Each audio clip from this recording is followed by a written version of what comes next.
राधे राधे। राधा रानी की कृपा आप सब पर सदा बनी रहे। ओम नमो भगवते वासुदेवाय नमः। आज हम वैशाख मास का 18वां अध्याय सुनेंगे।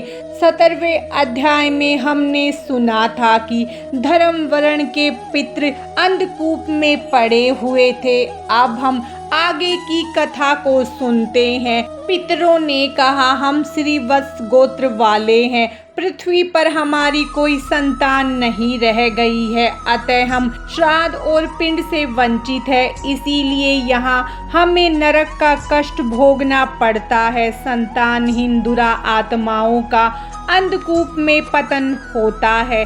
हमारे वंश में एक ही महायशस्वी पुरुष है जो धर्म वर्ण के नाम से विख्यात है, किंतु वह विरक्त होकर अकेला घूमता फिरता है। उसने गृहस्थ धर्म को नहीं स्वीकार किया।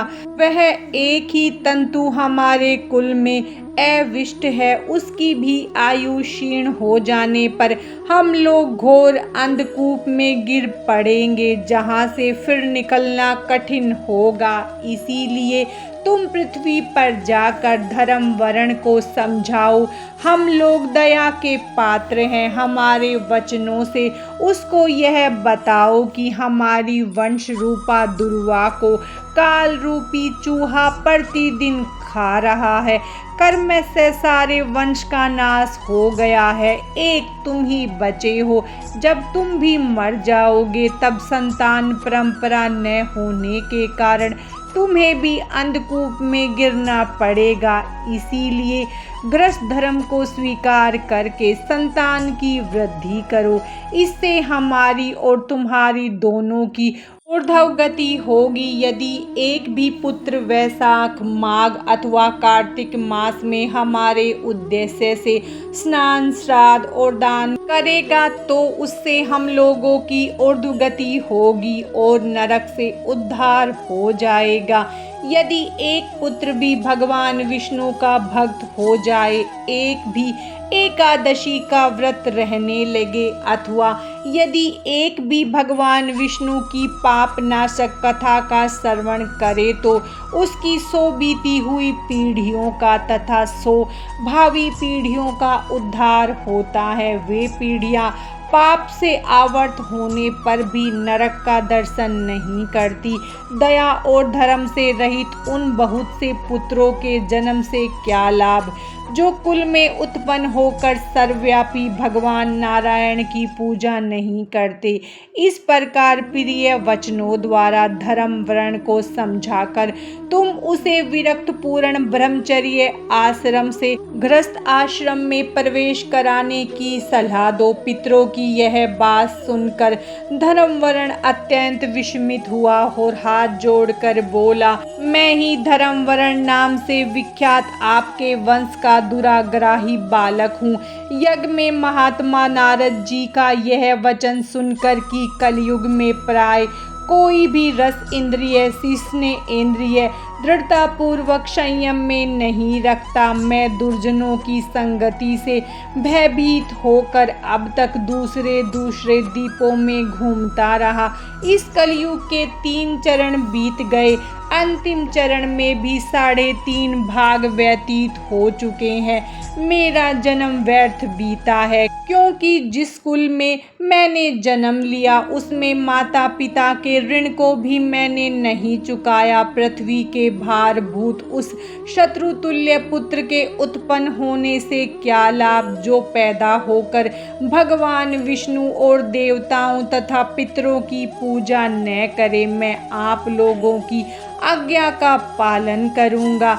बताइए पृथ्वी पर किस प्रकार मुझे कलयुग से और संसार से भी बाधा नहीं प्राप्त होगी। धर्म वर्ण की बात सुनकर पितरों ने मन को कुछ आश्वासन मिला। वे बोले, बेटा तुम गृहस्थ आश्रम स्वीकार करके संतानों उत्पत्ति के द्वारा हमारा उद्धार करो। जो भगवान विष्णु की कथा में अनुरक्त होते हैं, निरंतर श्री हरि का स्मरण करते हैं और सदाचार के पालन में तत्पर रहते हैं, उन्हें कलयुग बाधा नहीं पहुंचाता।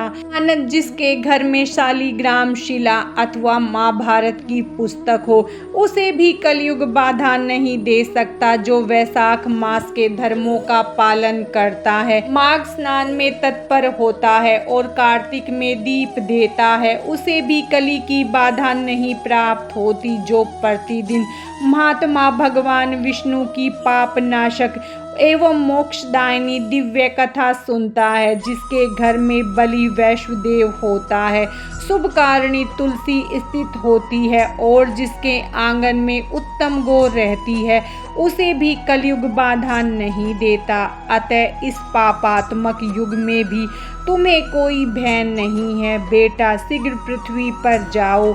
इस समय वैशाख मास चल रहा है। यह सबका उपकार करने वाला मास है। सूर्य के मेष राशि में स्थित होने पर 30 तिथियां पुण्यदायिनी मानी गई है। एक एक तिथि में किया हुआ पुण्य कोटि कोटि गुना अधिक होता है। उसमें भी जो वैशाख मास की अमावस्या तिथि है, वह मनुष्यों को मोक्ष देने वाली है, देवताओं और पितरों के लिए बहुत प्रिय है, शीघ्र ही मोक्ष की प्राप्ति कराने वाली है। जो इस दिन पितरों के उद्देश्य से श्राद्ध करते हैं और जल से भरा हुआ घड़ा और पिंड देते हैं, उन्हें अक्षय फल की प्राप्ति होती है। अतः महामते, तुम शीघ्र जाओ और जब अमावस्या हो तब कुंभ सहित श्राद्ध और पिंडदान करो। सबका उपकार करने के लिए गृहस्थ धर्म का आश्रय लो। धर्म, अर्थ और काम से संतुष्ट हो। उत्तम संतान पाकर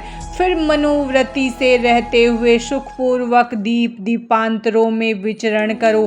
पितरों के इस प्रकार आदेश देने पर धर्म वर्ण मुनि शीघ्रता पूर्वक भूलोक में गए। वहां मेष राशि में सूर्य के स्थित रहते हुए वैशाख मास में प्रातःकाल स्नान करके देवताओं, ऋषियों तथा पितरों का तर्पण किया। फिर कुंभदान सहित पाप विनाशक श्राद्ध करके उसके द्वारा पितरों को पुनरावृत्ति रहित मुक्ति प्रदान की। तत्पश्चात उन्होंने समय विवाह करके उत्तम संतान को जन्म दिया और लोक में उस पाप नाशनी अमावस्या तिथि को प्रसिद्ध किया। तदंतर वे भक्ति पूर्वक भगवान की आराधना करने के लिए के साथ गंधमार्द पर्वत पर चले गए। इसीलिए वैशाख मास की यह अमावस्या तिथि परम पवित्र मानी गई है। वैशाख मास का 18वां अध्याय समाप्तम। भगवान श्री हरि विष्णु